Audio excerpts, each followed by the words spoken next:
Good morning. All right. I'm going to start just introducing a little bit about myself beyond what Sheila said.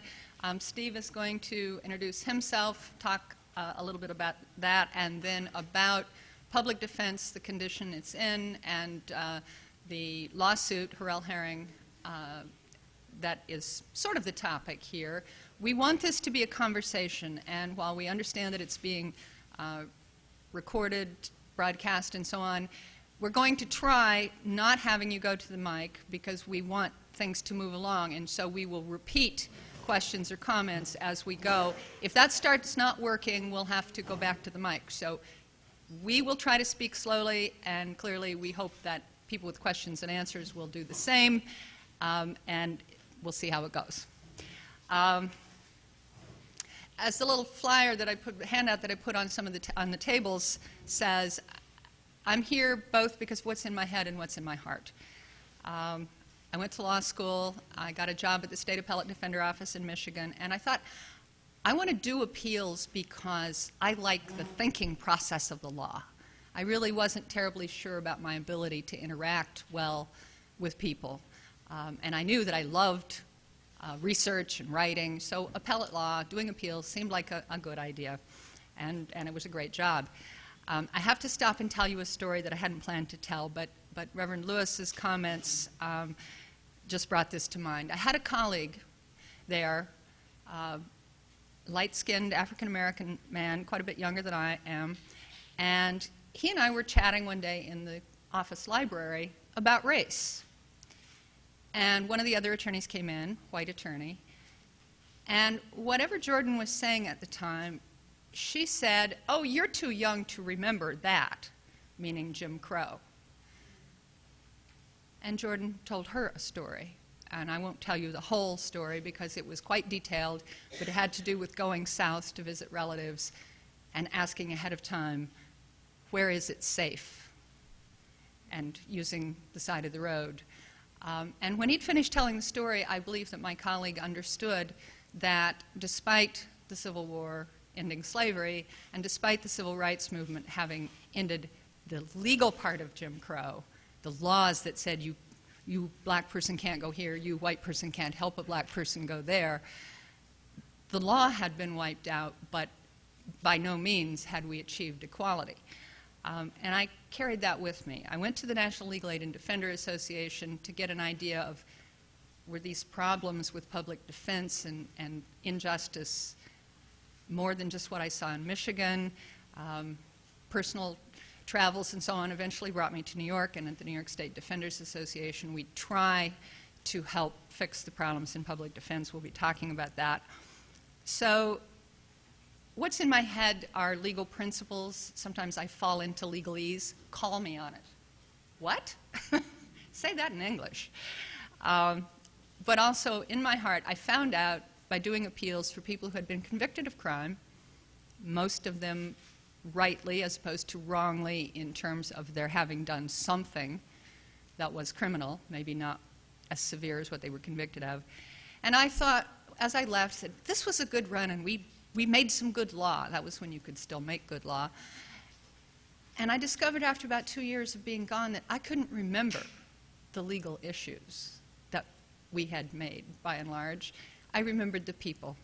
I wonder what happened to Lawrence. I feel bad for Peaches, who's doing life without parole, for being involved in a very bad situation, but she came from a very bad situation. And I don't remember at all what the issues were that we raised for her. So when I read Michelle Alexander's book, The New Jim Crow, Mass Incarceration in the Age of Colorblindness, I was very struck by some of the things she said, and one of them was the law case, the Supreme Court case in Brown versus Board of Education did not end Jim Crow. A mass movement had to emerge first, one that aimed to create a new public consensus opposed to the evils of Jim Crow. And so my position my office supports. We did not bring the Hurrell-Harring lawsuit, but we support the idea and improvement in public defense. But we understand, I understand, and I think you understand that the lawsuit alone is not going to fix things. It's going to take people saying, we want real justice in our county for the people who are accused of crime by our county authorities. It's going to take people saying, as Michelle Alexander did, we have to learn to love people, and that includes people who've been pressed into the caste of felon. It's a racial caste, but it's also a broader caste, and we're not going to fix that until we all speak up, as Reverend Lewis said. So while we're going to talk a lot about the case, and Steve will start with that, I'm also going to be mentioning things like the New York State Prisoner Justice Network, which is a sort of umbrella group with people working, organizations working along the whole justice, criminal justice or injustice spectrum, from people at risk of becoming incarcerated or going into the system, people at the point when it can make a difference, public defense, that initial charge, people in prison, the conditions there, people coming out, the whole range. And the idea of the Prisoner Justice Network is that we're busy working, each of us in our ministries, in prison, in reentry groups, wherever we're working, with that cause. But if we take a little time to join together and do a little work together, support each other, our constituency is much broader. And the New York State Defenders Justice Fund, which is the, well, if we had any grant money left, we'd be the lobbying arm for the New York State Defenders Association. We want justice, and racial equality is one of the major tenets of the New York State Defenders Justice Fund. It's a member of the Prisoner Justice Network. So all of those hats that I wear, I assume that many of you wear even more hats and work twice as hard, and I hope that we'll have a conversation about all of those things and how they fit in to the problems in public defense, the injustices that occur every day in every county in the state, some more than others, but everywhere. And Steve is going to start us off with that after he introduces himself.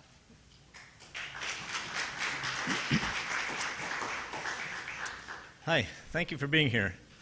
I was delighted that we started off today with a discussion about the new Jim Crow, because that leads perfectly into why we are here discussing the inadequacy of criminal defense. You know, the new Jim Crow, in order to maintain that, it absolutely depends on the fact that the targets of that are not heard. They have to be silenced. And the corollary to that is that they can't have legal representation that is going to raise their issues. So somehow we have to make sure that the lawyers don't have an opportunity to speak for them either. And so I suggest that while New York State has an extremely dysfunctional legal system to represent the poor, there is a reason for it. The reason may not be clearly articulated, it may not clearly be understood even by the people that are putting it in there, but there is a reason for it, and we can understand that reason if we look at Michelle Alexander's analysis. And I would suggest that although New York has a uniquely dysfunctional system, which I'm going to describe in a minute, virtually every other state also has a dysfunctional system in different ways, because each state has worked out in its own way how much voice they want to give to the poor, to the marginalized, to the people that we want to treat as the new Jim Crow. This is what it is all about, and this is why consistently, continually, over time, you will not find very good functioning legal systems, because once they start to speak for the poor, they will find a way to make it difficult to silence them. So I will just start with that premise, and I will refer to it from time to time as I go along. I'm going to focus on the New York State system, and clearly we have to do something to fix that. But it is such an unusual system in a way that it's not duplicated elsewhere, and I don't want anybody to be confused that somehow fixing New York State is going to fix what goes on in the rest of the country. We also have to fix that as well. I started out in 1978 coming up to Albany as the chief attorney for the Commission on Judicial Conduct, investigating bad judges. And I realized that for my section of the country, which was the top third of New York State, out to Syracuse and down to the middle of Hudson Valley and up to the Canadian border, in that area, the Commission was basically the only real oversight body for the court system. There is, of course, an Office of Court Administration, but they did not have as much probably day-to-day contact with the courts as we did, which I will explain in a minute. But I also understood, or slowly began to understand, that we were also probably the chief oversight for the public defense there, simply for the same reason that there was no real competent body that went out there and on a day-to-day basis tried to decide what was going on in the courts. And in order to explain why this was the case, why the Commission on Judicial Conduct would end up with this kind of a role, I need to tell you a little bit about the court system. New York State, when Gideon against Wainwright came down in 1963, each state was required to set up a system of public defense. And in New York State, it has 62 counties, and it was decided, for one reason or another, that the best system would be to allow each county to set up a public defense system. They were given three choices. They could either do a public defender, a legal aid group could take over the public defense, or you could have an assigned counsel system. But each one could set up their own system and run it for their own expense. And using Michelle Alexander's analysis again, I would suggest that the reason for that was because in our very diverse state, going all the way from Hamilton County up north with a year-round population of maybe 2,000 people, down to New York City, another county, New York County, with a vast number of very sophisticated people, it was hard to decide exactly how much voice we wanted to give to the poor. Each area might have a different idea as to exactly how much they wanted the poor heard. And so the idea would be, fine, let's everybody set up their own system, and then they can regulate exactly how much the poor get heard. And so right from the very beginning, we started out with a system that was completely fractured. There was no real consistency throughout the entire system. And I'll just give you two quick examples. One was from a public defender, one from a assigned counsel program, to show you what that was like. We got a complaint at one point that a judge was calling in people that were represented by the public defender without the public defender being present and telling them they had to plead guilty, and was taking the guilty plea, so people were upset about it. I think it was actually the public defender that sent in the complaint. And so we brought the judges in to find out why this was going on, and it turned out that the public defender was a part-time public defender. This was a very, very small county. It was very poor. They'd only had one person was assigned to do all of the public defense, and he was part-time. And it happened that one of the clerks to the judge had murdered his wife, and it was the first time that in 20 years that they'd had a murder case up there, and somehow the public defender was representing this guy. And it was a 6-week trial. And so the public defender had simply sent out a notice to all the courts that he was tied up in a trial. He was unavailable to go to any of the other courts, and so he couldn't handle any of his other 100 cases. Now, some of these people were sitting in jail, and they had now been in jail longer than the maximum sentence for which they could be sentenced. They were sitting in there awaiting trial, and they were already there too long. So the judge said, my God, if I keep leaving them there for another 6 weeks, they will have served 2 whole sentences. I've got to bring them in, but how do I get them out of jail? I have no way to get them out of jail except if they plead guilty. Then I can set them out. So that's why he was doing it.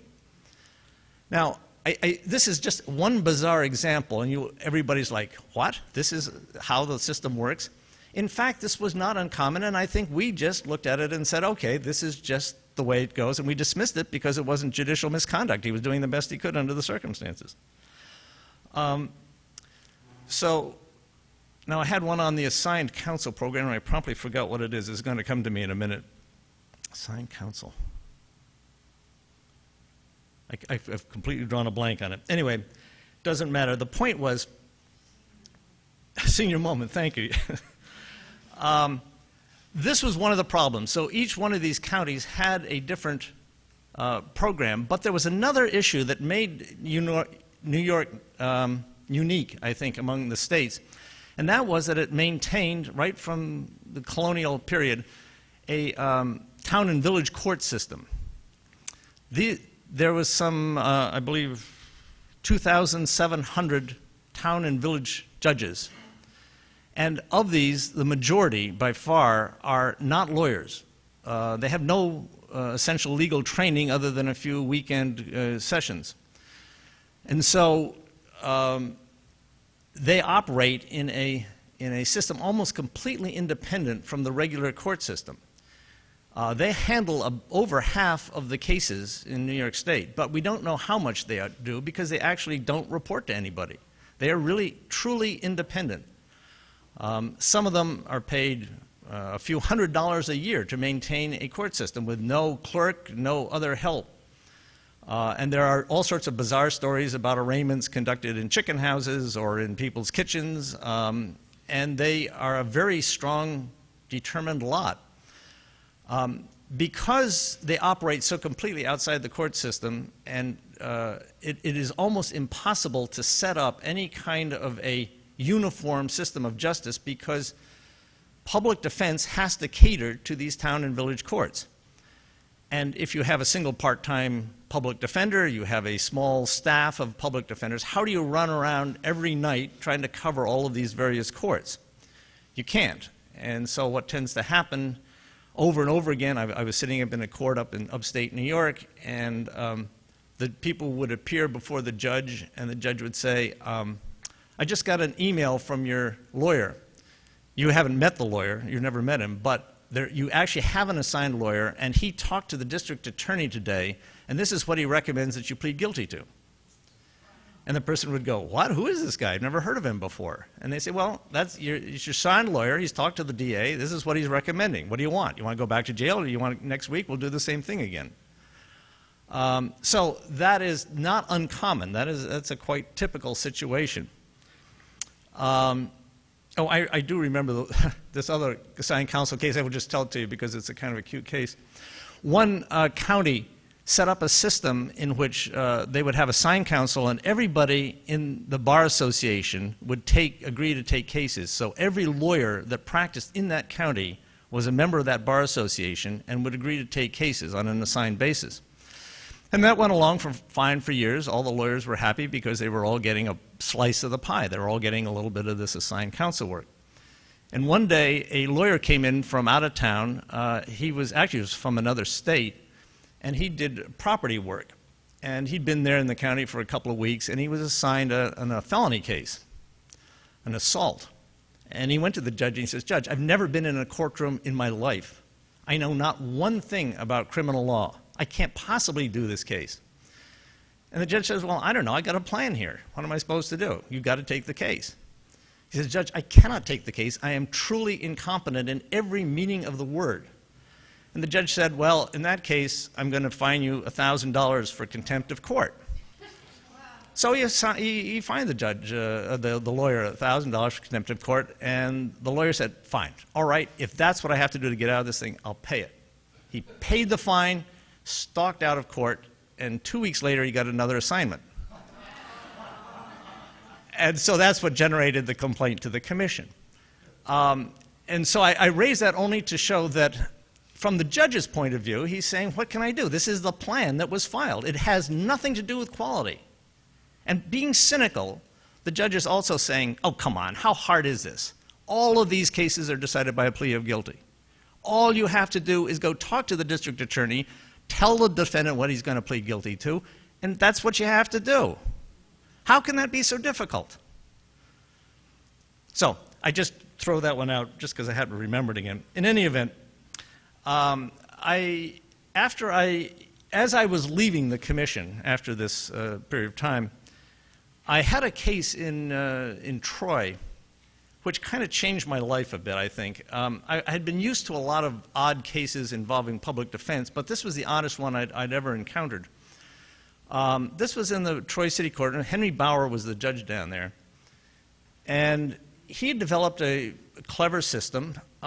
He perceived that a number of people who appeared before him were obviously guilty. They were going to get it right from the start. So it would be far better for them and for everyone else if they simply went to jail right away. Then they would eventually, when they'd served enough time, he would bring them back and allow them to plead guilty, and they could go on their way. So he did this by imposing very large bails, $20,000, $30,000 bails. The one I particularly remember, he imposed a $20,000 bail on somebody who was supposed to have ridden his bicycle on the sidewalk. He was doing this routinely for things like simple trespass, or for sitting on a stoop, or for simple marijuana. Marijuana in New York, of course, as you know, you can't has no jail sentence for the first offense for simple marijuana. But he would impose a $30,000 bail, have the person go off to jail for a couple of weeks, waiting trial, and then would eventually bring them back and plead them guilty. And the key was, of course, he wouldn't appoint any lawyers. The system wouldn't have worked otherwise. And these people were, let's say, the poor or the disadvantaged, the people that you don't necessarily, if you were a business person, want them walking around in town. It seemed to have been part of a general effort to cleanse the town of undesirable elements. Now, the thing that I found odd about this case was that there was, at the time, a very distinguished, or at least they believed they were distinguished, public defense system in Troy. They had a very good public defender. They had a very energetic office. And these two systems of justice went parallel with each other. The public defender's office was in court. They saw these bails being set. They saw these people coming back without lawyers. They saw them being sentenced to jail when they couldn't even legally be sentenced to jail. And they said nothing for years. We finally found it out by some inmate who wrote to us and explained the situation and said hundreds of other people were in the same situation. And it was true. And eventually Judge Bauer was removed. A lovely guy, by the way. Every time I see him, he comes over and he hugs me and asks about my family. He's just a wonderfully friendly, nice guy. And everybody loved him, and the public defender even came to the trial and said what a wonderful guy he was. But anyway, after I left the commission, I decided I just did not understand how this could happen in New York State. So I went to NYSDA over there and asked that they take me on for a volunteer for a year to see if I could figure out why this was going on. And after being at NYSDA for a year, I was getting frustrated, and I voiced my frustrations, and they said, you know, you really ought to go somewhere else. Why don't you go to the Civil Liberties Union? Maybe you can do something over there. So I went over to the Civil Liberties Union, and one of the first things we started to do was to work on some sort of a lawsuit that would correct this nonsensical situation. And so I went around. It was a simple thing to do. You go to any jail and you would find plaintiffs, people there that shouldn't be in jail, that should be out, that hadn't seen a lawyer, hadn't talked to a lawyer. I remember going one time down to Schenectady County to what was called the cattle call. And you would go down there, and as court was about to start, they would say, everybody who's looking for a lawyer, public defender, come out in the hall. So we'd all troop out into the hall and stand there, and the public defender, right in public, right in front of everybody else, would say, call the names, and then explain to the people what they were going to plead guilty to. And that was sort of the way it was. And I remember several people saying, yeah, but what about this? And they said, look, that's the plea. You want it or you don't want it, you know. And then you went back into court, and they would bring people out from the jails. And I remember you could sit there and you'd watch as the lawyer would introduce himself to his client while he was standing there before the judge. Obviously, they had never met before. The person didn't even know who he was. So without any consultation at all, they would just announce what the person was going to plead guilty to. And I remember there was one guy that said, I don't want to plead guilty to that. And the judge looked at it and he said, well, you were here 2 weeks ago, and it said that it was going to be adjourned so you could talk to your lawyer. And the guy says, yeah, I was given a name, and I called, and I kept calling, and his mailbox was full, and he never answered, and I've just never been able to get in touch with him. And so the judge says, all right, we'll adjourn it 2 more weeks so you can talk to your lawyer. And the guy looks over at his lawyer, and he looks at the judge, and it suddenly dawns on him he will be back 2 weeks later never having talked to his lawyer, and he will continue to sit in jail until he decides to plead guilty. And so, oh, okay, maybe I better plead guilty. And that was the way out. Anyway, that sort of situation was very typical, and that was part of that's why it was so easy to find plaintiffs for this lawsuit. Now, my idea at the time was I wanted to do a lawsuit in which I felt the real victims here were the counties. This was an unfunded mandate that had been put on them, and they ought to be suing the state to try to get adequate funding so they could set up an adequate program. Eventually, after it got talked out in higher circles, wiser heads prevailed down there, and they said, no, Downs, we don't like your theory. And so I went off and did some other things.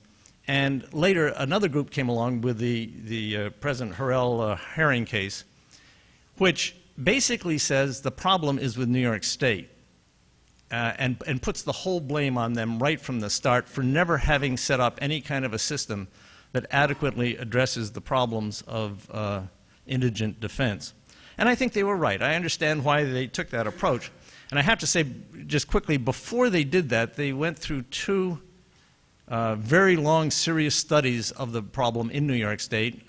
One was the Spangenberg report, and one was the Kay Commission. And both came up with a long list of problems, which I could, if anybody wants, I have a list, we can start to talk about them, but those are some of the problems we should probably be talking about. I just wanted to end at this point, and then we'll kind of get into some of the substances in New York, with a kind of an update of where we are with the case. The case, of course, was filed in 2007. The Court of Appeals upheld the basic theory in 2010 and sent it back to say, you have to go to trial on this case. And the class was certified in 2011. So right now they're undergoing discovery, checking out all of the various discovery issues that are going on. And I just got word a couple of days ago from the CLU, they gave me a call, that discovery is coming to an end. And they are actually looking for more plaintiffs. This is the problem with the problem. Not plaintiffs so much, but people who are suffering under a dysfunctional legal system. And part of the reason for that is that, of course, you start out with a group of plaintiffs who have gone to jail or done other sort of things without having a lawyer present. But all of those have somehow got their cases resolved, have moved on, and somehow you need to show that the problem has continued, that nothing has really changed. And so they want to be able to call these people at trial to say, it's the same problem all over again. You can go back to the jails any day and find a group of people that were never adequately represented. So it turns out Washington County is one of the plaintiffs in this lawsuit. Not Washington County, but the Washington County is one of the targets, one of the defendants in the lawsuit. And we are here in Washington County. And so I just wanted to encourage, if any of you know of people who are presently in jail or poorly represented, let me know, please. The Civil Liberties Union would love to interview them and maybe call them as witnesses when this thing actually goes to trial. So you can, that's one big thing you could do to be helpful right now. I just want to add to that. Don't go too far. Because I know that the group here is larger than local. The other counties that are defendants in the lawsuit are Suffolk County. So anybody from Long Island, if you have access to folks who might be interested in telling their stories, Suffolk County, Schuyler County, Ontario County, and Onondaga County, which is Syracuse. So that call for if in your jail ministry, in your work, or as a family member, any way that you might know folks, please, Steve would love, and the CLU would love to hear from you. I said I put the sheets on the table, so we don't have time, and we don't want to do all the talking, so I don't want to talk about all these issues as legal issues. You remember I said I remember the clients, not the issues. But one of the ones that I thought maybe we'd start out with is right under points to ponder, and that's the counsel at arraignment, or counsel at first appearance. And that's tied directly into the Hurrell-Harring case, because when the CLU brought the suit, of course, the state said, oh, no, this isn't a lawsuit. This is not something we can actually do in the courts. This is a legislative problem. So you need to go and build your mass movement and have it changed legislatively. And that challenge, the state saying, no, just dismiss the case because it really isn't a lawsuit that can be brought, went all the way up to the Court of Appeals, which is our highest court. And the Court of Appeals said, on some of these issues, you're correct. Not every issue that the CLU brought is justiciable. The judges really can't do anything about it. But they said there are some things where it's clear that the system, if we believe what's in the pleadings, which is what we have to believe to decide whether to just dismiss the case outright or not, one of the things that it says is that people are not getting counsel when they're first brought in before a court.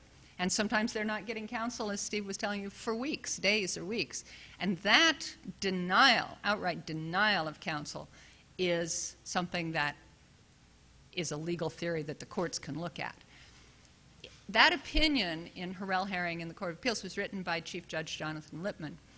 And he also heads up something called the Indigent Legal Services Board. The Indigent Legal Services Board and the Office of Indigent Legal Services were created 2 years ago. They are not a statewide public defense system. They are not an independent public defense commission, which are things that my office and many others think are what we need to fix this problem. But they're an effort to make the counties accountable for how they spend what little state money goes out to the counties. And because Chief Judge Lippman is the chief judge of the state, and right now it's Jonathan Lippman, is the permanent head of the Board of Indigent Legal Services, and he's the chief judge. So he said, after Hurrell-Harring came out, he said, we're going to make getting counsel at first appearance a major issue for how the Board of Indigent Legal Services hands out its money. So there are some efforts in some counties to figure out what could we do to set up something that we could get some state money for to fix this problem. If not countywide, at least maybe in one court, maybe in our city court, maybe in something.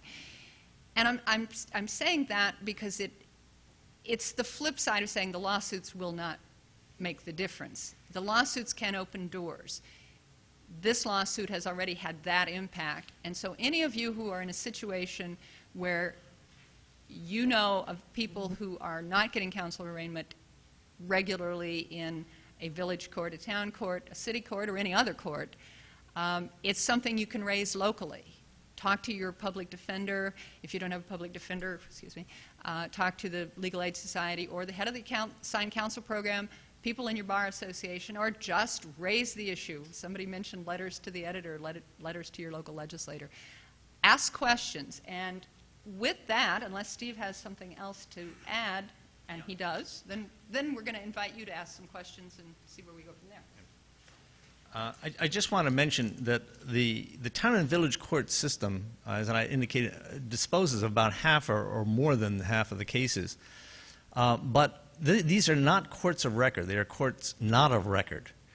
And so, and they also have a system of midnight arraignments. That is to say, when the cops pick up somebody, they can't take them directly over to a county, to a lockup facility. They need a judge's order to do that. And so they will literally wake up a farmer or a gas station attendant or whoever it is that is the judge in that town and have them come down at 2, 3, 4 o'clock in the morning and hold court at an arraignment. And that they set bail and they'll take the driver's license and they'll do a bunch of other things and then they go off to the county jail. And in a lot of places, the way the courts use this is to say, a lot of the defense folks do, is to go around, they have an investigator go by through the jails once a week and find out how many people have accumulated over the weeks that have been sent there on these midnight arraignments, because of course no defense counsel is there, no prosecutor was there. So that's how the system sort of presently works. The Office of Court Administration, I used to have lots of conversations with them about this, and they would say, well, the law says that everybody has to have a lawyer at the arraignment. That's one of the critical periods when you really, really need a lawyer. So that happens in New York State. And I'm saying you're delusional. 80% of all arraignments in New York occur without any lawyer within 100 miles. That just doesn't happen. And they say, no, that's not true. It happens, absolutely. And I say, walk down the street, walk 6 blocks down to the Albany City Court. It takes 2 weeks to get a lawyer after arraignment. And they say, no, that's not possible. It doesn't happen. And I say, yes, it does happen. Go down and walk down. And they still haven't walked down. There is a large amount of denial in the court system about the dysfunction that goes on. And part of the reason is because of the town and village court system. This is the tail that wags the dog. It is a system so ungovernable. And I don't mean to criticize it. That is to say, the one consistent thing about the town and village courts is the inconsistency in them. There's no statement you can make about the town and village court system that is not immediately contradicted by something else that is going on. And so the regular Office of Court Administration simply doesn't want to deal with them, and they don't. They don't try to regulate them. They don't take statistics from them. They don't know the number of cases they're resolving. And they're only slowly beginning to understand that they have to do something about the arraignment problem, and it's just coming very slowly, and it's part of this dialogue that the lawsuit has set off, I think, about how much voice do we really want to give to the people that are getting arrested. How important is that to us? Right now, all of this is being funded by the counties. And if you're a county legislature, you're faced with this dilemma. Should I spend this money that we don't have and we'll have to raise property taxes for to fund schools or roads? Or should we use it to hire lawyers to defend people we don't like in the first place? Which should we do? This is such a difficult problem. And so you can imagine how this goes. And part of that is, should we hire lawyers to voice the discontent of people that we don't want to hear? And I think if you phrase it in that terms, you will see why this is going to be a very long, protracted debate. And as Mardi has suggested, it will only really be solved with some sort of a mass movement of people that says we are willing to listen to these voices. We want them heard. We don't want them silenced anymore. No.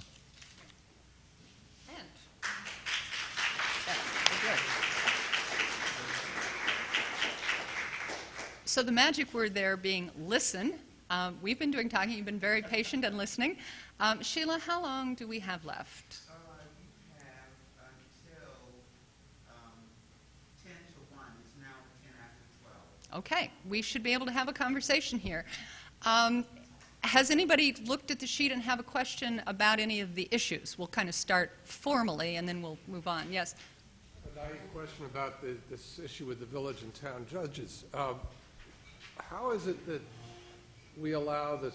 I mean, and I don't know the answer to this or even the theory behind it, but we have state police and county sheriffs making most of the arrests on the highway, at least, after 10 o'clock at night. And then they bring them to the town or village judge wherever they were patrolling, I suppose. Why is it that the state allows the state police to make the arrest, but then the arraignment goes to a village or town court? Why wouldn't there be a requirement that if it was a state police arrest, it would go to some other higher level court for an arraignment? That's a great question, and I'm going to consolidate it into something that fits my purposes, of course, and that is, why do we have state systems for the state police? We have state prison system. We have county prosecutors.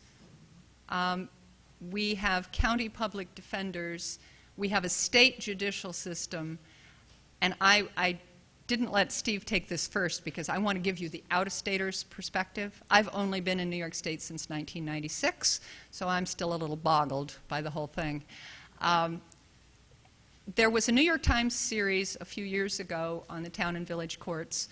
William Glaberson, I think, was the reporter. You can Google it. And on that sheet, there's some citations to the NYSDA website, my office, and somewhere on there, I believe, we've been redoing our website, so I can't be sure, but I believe that there's still a link to that. If not, I'm going to have cards afterwards, and you can call me. The OCA actually did respond after that came up, and they did a report, and they tried to fix some things with the town and village courts. I believe the answer to that question is turf. Turf is a four-letter word. Towns and villages make a certain amount of money off the fines that are collected in their town and village courts. I know someone from out of state who came in to do an evaluation was part of the studies that Steve was talking about. And he was boggled by all of this. But one of the things I remember him saying to me, Marty, I went into this court and they pulled a box out from under the desk, and they were putting money in it from the fines. They were just putting the money, and then they were putting the box back under the... All the injustices to the defendants who didn't have lawyers and the sort of chaotic procedures he was dealing with, but the fact that there was this money just floating around, and sometimes the Commission on Judicial Conduct, and I'll let Steve address that, would find this was the problem. Not necessarily that people were stealing it, but simply they weren't dealing with it procedurally. I think turf is really the answer. Villages and towns, the magistrates have local power. They want to keep it, and they turn it on clients and say, you know, you're actually better off, because if you have a lawyer here, then we'll take that into account. But because you don't have a lawyer, we're actually kind of cutting you some slack. So there are all kinds of arguments come in, and that's why locally it has to be raised, I think, locally. Steve, you want to address that more? There is an interesting money dance that goes on throughout this. And this will come up in a discussion of judicial independence. A lot of the, how to put it, a lot of the difficulty that goes on is with the funding of public defense, as I've indicated. And a lot of judges will take this into account. They will say, if you hire a lawyer, you've already kind of been fined. And if you get a public defense lawyer, you're already costing us money. If you can work it out before you do that, then you don't. And for example, don't have to worry about this. And for example, if you plead guilty to a local violation, let's say you get a state violation, and you plead guilty to that state violation, the money goes to the state. What good does that do us? If we offered you a deal where you get to plead guilty to a local violation, we don't have to appoint you a lawyer, because you don't need one for that, and we get to keep the money. So there's a lot of this kind of trade-off that goes on, and if we change the system now, because the town and village courts handled such an enormous number of cases, if all of the state court cases went to the state or to the county courts, it would really overload, it would burden the county courts, which deal supposedly with a higher level felonies. And so the practice has always been to keep the felonies in the town and village courts until they're indicted. Once they're indicted, they go up to the county court.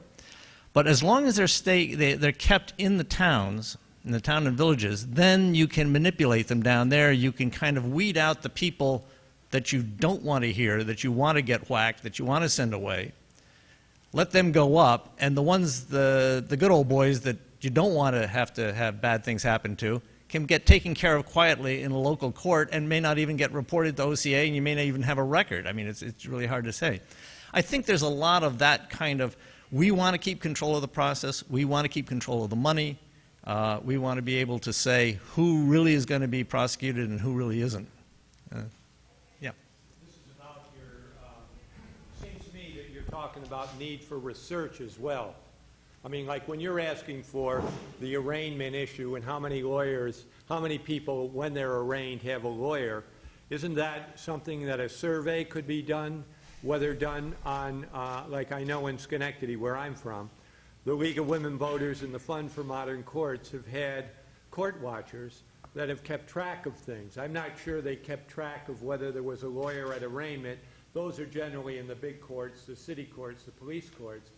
But couldn't there also be simply asking for information on whether, how many, asking, for example, the public defender's office, do you provide arraignment, do you provide an attorney at arraignment? And asking them, do they? Just to get that kind of information. And the other thing is, I mean, I'm not sure what kind of activity the SUNY Albany takes in this, but they've got the, you know, they're one of the criminal justice schools. They're the one that put out the statistics nationally. They seem to be more academic than being involved in sort of practical stuff. But, you know, in other words, looking at that issue to trying to determine how many people are there and getting some idea about it. You understand what I'm saying? And thank you, Jim. That's a terrific lead into something I wanted to say, and I'd kind of forgotten before. Your group in Schenectady did a fabulous job, and as a result of that, it put so much pressure on the local authorities that they actually went and changed the system. They actually... I was a legislator at the time. Were you? Well, then you deserve even more credit. I want to say that Schenectady, I believe, has turned itself around and now actually makes visits to the jail and talks to the clients before they appear and so on. They've done good. And I wanted to mention, I felt bad that I'd sort of trashed Schenectady without pointing out that the kind of citizen involvement that Jim is talking about here is effective, particularly on the local level. And it's something worth considering. It's hard to mobilize this for 62 separate counties with all sorts of separate defenses, but local people in local communities can make a tremendous difference, and Schenectady is a great example of that. But it's also an example of how difficult it is to get accurate statistics on this stuff. I think we've had a number of people all the way from Spangenberg to the K Commission to certainly the Commission on Judicial Conduct that at one time or another has tried to do that and simply realized that the system is so decentralized that it is really hard to get accurate statistics on it. That's all I can really say. Okay. I can add a bit to that.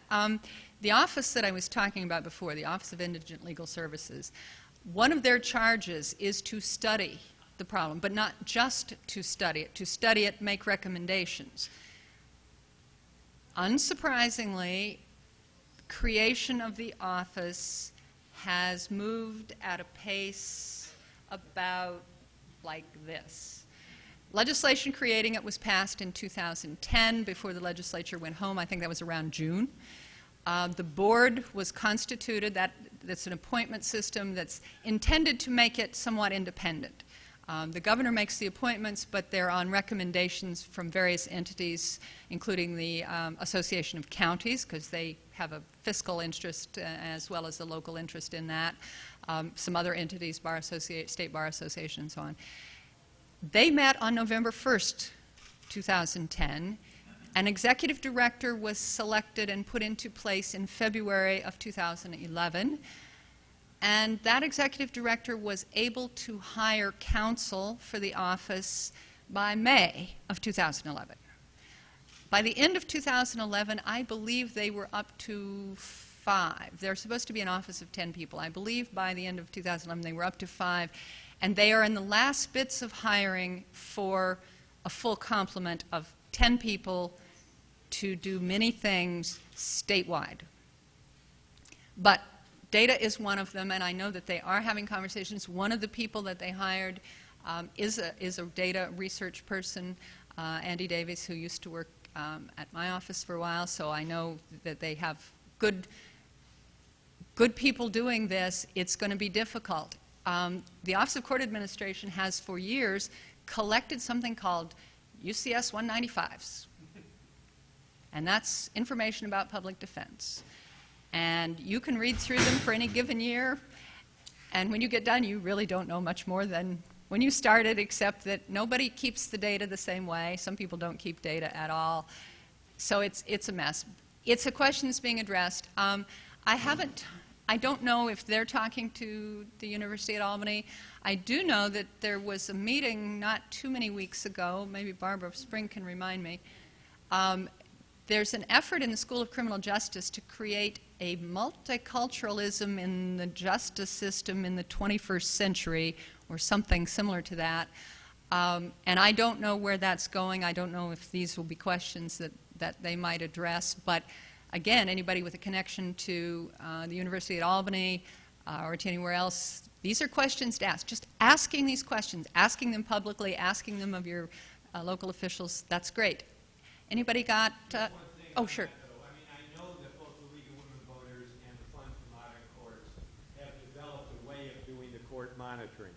So it's not like you have to reinvent the wheel. They've done that kind of stuff, and it can be replicated. The League of Women Voters has had a real interest in criminal justice issues. And so I think, you know, that kind of a volunteer group can even goad this indigent crowd that you're talking about, or at least help them. So I think there's a lot of opportunity for doing stuff that comes from the local rather than from sort of a funded basis. I'm so glad that you gave the pitch twice for the League, because I heard it the first time and let it go by. If you, again, you look on the sheet there on on the website of my office, one of the things that we did in 1998 and I think into 99, we held fact-finding hearings in New York State in 4 locations, and the League of Women Voters of New York State and of some of the locations sponsored those. You're absolutely correct. They're great, active in this area, the Fund for Modern Courts.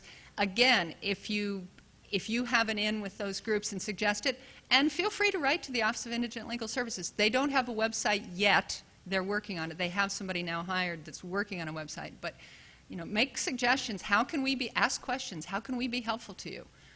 Steve, did you want to add anything to that? Right, Joyce? I just want to say that project at SUNY on multiculturalism, we invited them to be on the panel. They couldn't do it because students were just arriving, but they put the conference agenda on their website. Oh, that's true. Yeah, You're talking about this conference was put on this multiculturalism Right. So institute we're at very SUNY. interested. That's terrific. I hope that we can keep up that kind of contact. Yes, ma'am. Mary. We all have different pieces, all different pieces, parts of a puzzle. What you suggested of statistics, do you have it on your website of specific information that's helpful to you that we can actually record? I'm not a data person. I'm one of those people that went to law school because numbers scared me. So I'm not the person at my office that can give you a really good answer about that. But if you give me a call, as I said, I'll hand out my cards afterwards. We can talk more about what specific things there are. I'll take a look at your county. For instance, we have some of the UCS 195s that OCA collects, and I can have a conversation with the data person in my office and possibly even schedule something with the ILS office if they're interested. So some of this is going to be a lot of networking. And I'm sorry, that's... Steve, got any? I had another question, too. Are you involved working with the Center for Court Innovation? Blanken is, yeah. I know somebody who used to work there, or did. I and my office don't do a lot of direct work with the Center for Court Innovation, she was asking. They do a lot of data research. They're into technology, how to gear things up so information can be collected and other good things can be done. I have not worked with them directly on these issues, but that's a good suggestion. Yeah, they just put in with no fanfare or announcement, they just put in adolescent diversion court in Syracuse. And they just did a pilot program that they've installed in Brooklyn, I believe, where they're using restorative justice model, Native American restorative justice model. Right. And with my particular area, we see the incarcerated while they're in jail, before most times when before they get in front of a judge. Yeah. I think probably, and we're from Onondaga County, probably you have heard more than one or two things that they never see their lawyer. But we are in a unique position, but we're also in a fragile position to keep the relationship we have Yes. going. In our particular case, we're jail ministry, and as jail ministers, we're given 40 passes for visitor advocates to go into the jail. We've collected all sorts of data from people saying all different sorts of horrendous things that are going on.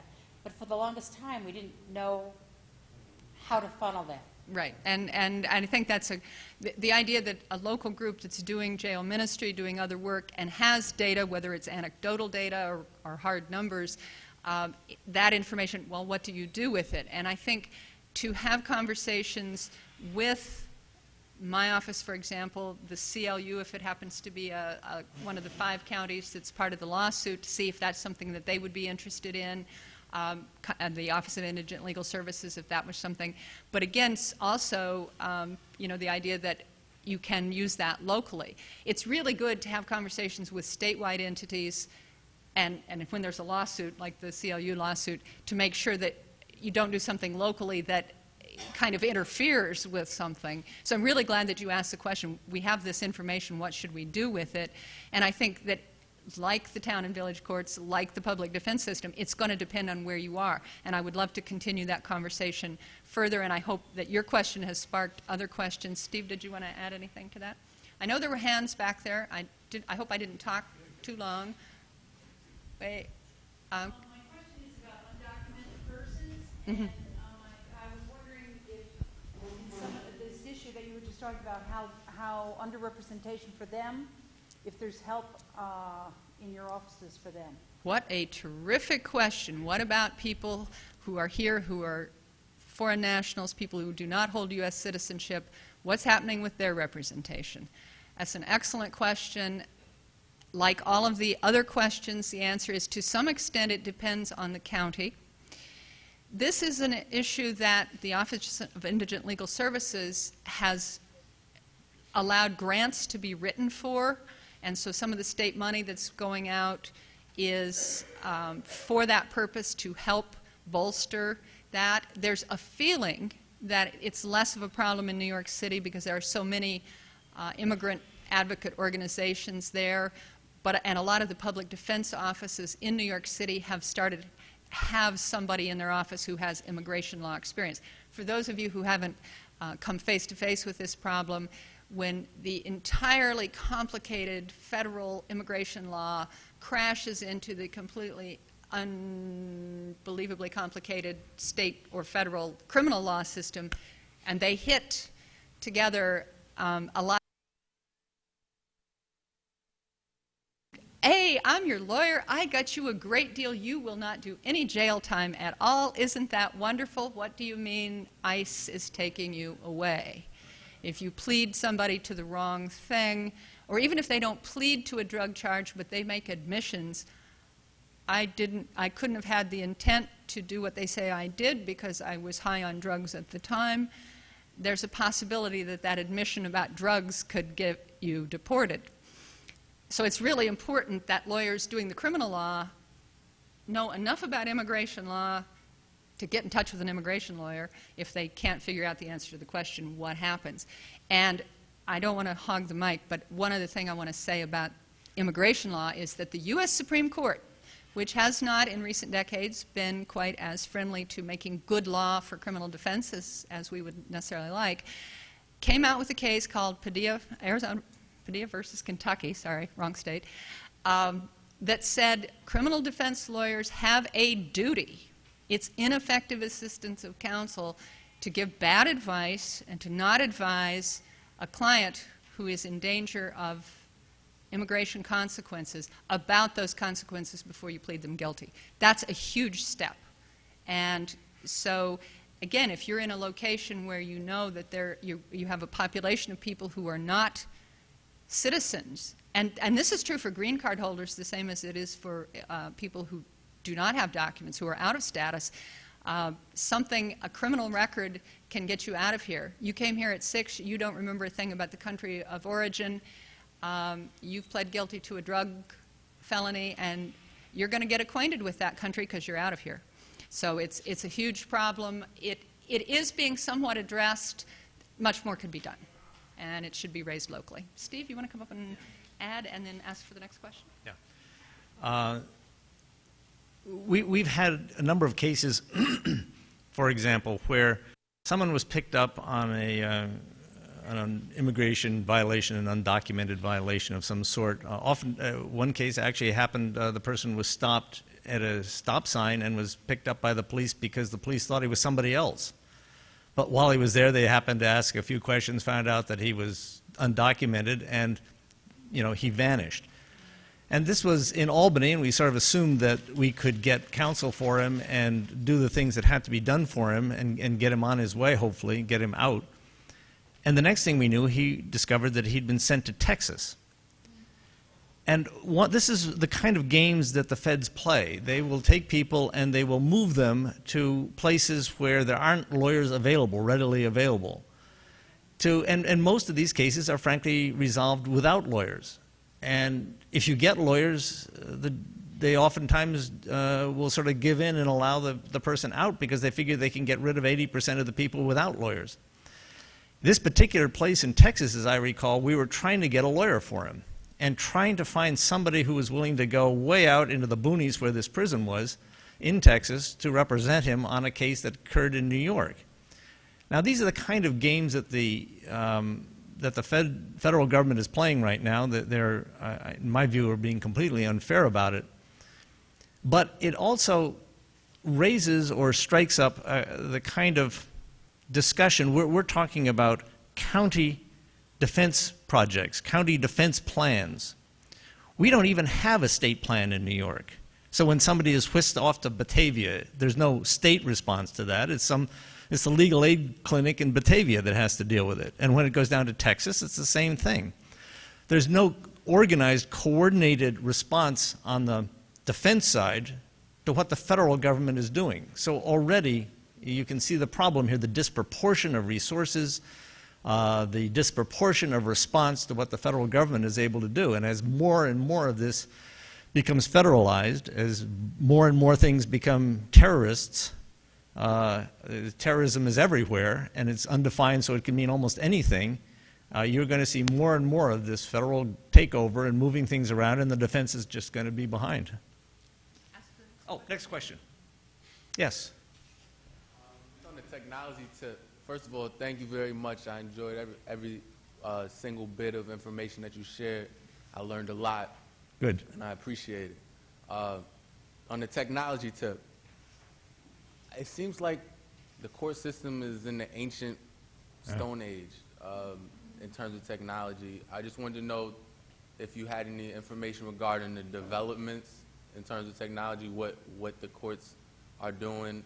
Because really, why does a public defender have to be present? I mean, there's this thing called Skype, Right. And there's multiple different platforms that people can use to be there without being there.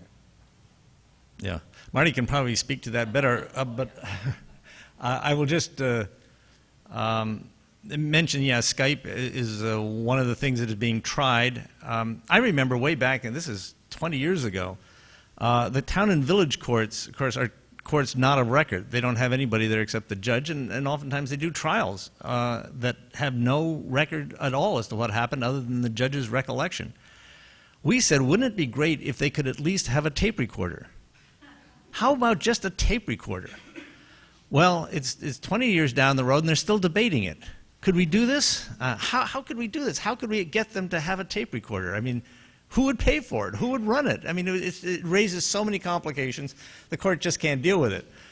If you can't do that, I have relatively little hope of a lot of brilliant technological innovation, but Marty's going to prove me wrong here. Oh, no, I'm not going to prove him wrong, and I do see hands, and I hope they're in response to this, and we'll get to you. Two quick points about that. One, actually three. To go to Steve's first, the Office of Court Administration did, after the Glaberson articles, they did say, we're going to put recording devices in every one of these courts. I don't know if they got them in all, but they did put them in some.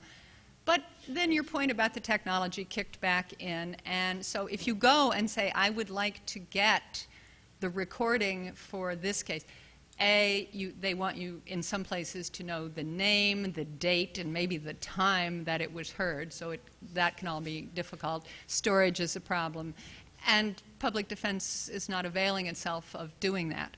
So they are working on that a little bit, but not too much. Skype and video conferencing for visits between a client and a lawyer are very, very problematic for those of us who believe that in order to represent somebody which the word represent, I am representing you. If I represent you, I am representing you to the court or to the probation officer, whatever. It's very hard to do that if we don't have trust. And it's particularly hard to have trust between a public defense lawyer and a client when the client has already heard all these stories. If they didn't know, if it's their first arrest and they didn't hear them before they went in, if they've been in jail very long, they've heard all the stories. So not only do they know they haven't seen their lawyer, but they've heard of the people who haven't heard or seen their lawyer in days or weeks. Okay, then I walk in and say, hi, I'm Mardi Crawford, I'm your lawyer, and here's the offer from the prosecutor. That's because, see, if I did trials, which I don't, but if I did that, I'd be being a good one because I'm introducing myself first and then telling them the plea offer as opposed to saying, hi, the plea offer is. So we're very resistant to having technology be the way to meet the clients. And the other thing is we're very suspicious because jails, as the U.S. Supreme Court said in another context very recently, jails are dangerous places. And they didn't suggest that we fix that. They just said that justifies strip searching anybody you're going to put in general population. But there's a U.S. Supreme Court case that says jails are very dangerous places. So we as lawyers who have a duty to speak with our clients and maintain confidentiality, am I really sure that nobody's listening in to my Skype conversation? They promised me, they put that computer in a room and they're not recording it, they're not listening. Do I really believe that in every jail in the state? Maybe not. So that's a problem. For things like adjourning a case, just explaining to your client, you're not coming to court today after all, it's been adjourned, don't say anything to me about the case over the Skype. You know, there are ways to deal with that. And so now I'm going on too long. Did I answer somewhat of your question? Okay, and if you want to have more conversation, I'd love to talk more about this. Were there other responses to that issue? I saw some hands go up. Yes? I was just going to say that if you believe that they don't listen to or record or pay attention to what you're saying on those Skype conversations or the so-called private attorney-client telephone lines, Al Sharpton has a bridge he wants to sell you. Yes, I think that believing that those are confidential is being would be being overly trusting. I'm sort of an outlier because I don't practice in New York, I practice in Connecticut. And we had a similar system from colonial times in Connecticut for town, and we didn't have villages, but we had town courts and city courts. And the reason they were so popular, I can talk about Connecticut, and I suspect it's equally true here in New York. The reason they were so popular was not just a question of turf and power for the local gas station attendant who was elected judge, but it was a very convenient way for the people who control the town, the wealthy, the power elite, if you want to call them. I hate using those words, but whatever you want to call them, to keep their kids out of trouble. When little Johnny raced down the street and ran over the nun, a dad could somehow fix it up and the town judge would really slap him hard and he'd probably pay a $50 fine and pay for the funeral. And if you were not from that part of town, if you were from the other side of the tracks or you were a minority, particularly when nobody wanted minorities in their clean, white little town, and that was true in Connecticut also, what happened was you were able to send them to the town court, or in your case, the county courts, where they could be effectively dealt with and removed from the community based on color or lack of economic connection or political connection. We had a very funny thing happen in Connecticut. In the late 50s or mid-50s, we had a governor named Abraham Ribicoff. And John Bailey was the Democratic state chairman at that time. He later became the national chairman of the Democratic Party in the Kennedy administration. But they did a study, because this was before Reynolds versus Sims and those one-man, one-vote cases were decided. And so what happened was they did a study in Connecticut because they didn't know what to put in the Democratic platform, since we're in platform week right now. And so they did a study to see what would happen in the next election because Ribicoff was so popular. And their studies showed them that they were going to win both houses of the legislature. They were going to take not only the house that there was 169 towns in Connecticut, and every one of them had a legislator in that legislature, and then we had one that was done on the popular vote basis, modeled on the federal Constitution. And so the question was, did we have any chance of the Democrats taking over the part of the legislature which was controlled by all the little Republican towns that didn't want to vote for any benefits for anybody that lived in a city? And their statistics showed they were absolutely going to win both houses of the legislature. And nobody believes them. They didn't believe their own statistics. So they put in their Democratic platform that they were going to revise the town court systems in Connecticut, and they were going to create a unified court system for the state of Connecticut, which absolutely nobody in the Democratic Party was interested in doing, but it was a modern, progressive, cool thing to do. And they won the election, and they took both houses in the legislature. And then they were stuck with their pledge. So they had to abolish all the town courts, where all the corruption took place and where all the local car dealers could get their kids out of trouble without having a record. And they created, in those days, what was called the circuit court, which is a uniform state court.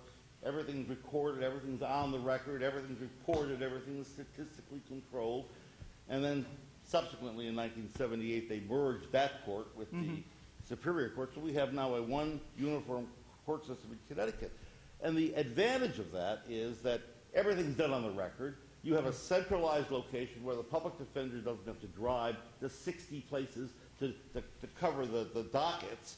And the sad part is that for people like me who made money and were successful, I can't get my kids out of trouble by juicing the town judge. So it's a dilemma for people who have money or who have had success on the one hand, but it works a lot better than having 2,700 bozos in non-reported judicial proceedings, right, you know, running your court system. And I, even at this point in my life, after 45 years of doing this, am astonished when I drive, because I live in Ridgefield, Connecticut, and my house is 0.5 of a mile from the New York border. So when I wander across the line, because they don't care if you're a member of the New York Bar, and you show up with somebody, I'm always astonished. I'm just astonished who's sitting in the chicken coop. Yeah. I remember one time I drove to some judge's house in Carmel, New York, who actually is a friend of mine, whose law partner is a friend of mine, actually. And I was in his kitchen having coffee, and his wife was fixing eggs, and we were doing an arraignment. Yeah. And what is this? Right. If I can summarize and where's the court reporter? Right, and sort of link it to one of the themes that Connecticut, maybe they didn't have a mass movement to get rid of the local courts, but there was a mass action of a statewide party, Democratic Party, that helped to change that system. So, you know, local pressure, all politics being local, maybe we can take something from that. And also thank you for pointing out the connection between the local power and wanting to, you know, if you get stopped on the thruway and you go to a local court, they know right away that you're not from around here.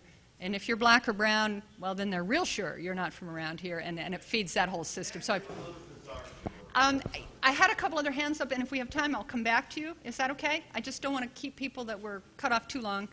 We have 3 minutes, so I'll try to come back to you. Before Joyce talks, is there anybody else that hasn't spoken? Because there's a step up, step back thing here. Anybody have a question? I know we're running out of time. Joyce, can you? Oh, yes, Reverend Lewis. All this is very troubling. Because I mean, it's just like I know something about theology, but I know very little about the law. So I step into a town, and I step into this chicken coop, and I'm going to be one of the chickens soon, because I don't know the language. Something's going to happen around that kitchen table, if I get to the table, that's not going to be good for me. You know, the question is, what does a person like myself do? What can I do? How can I really get justice?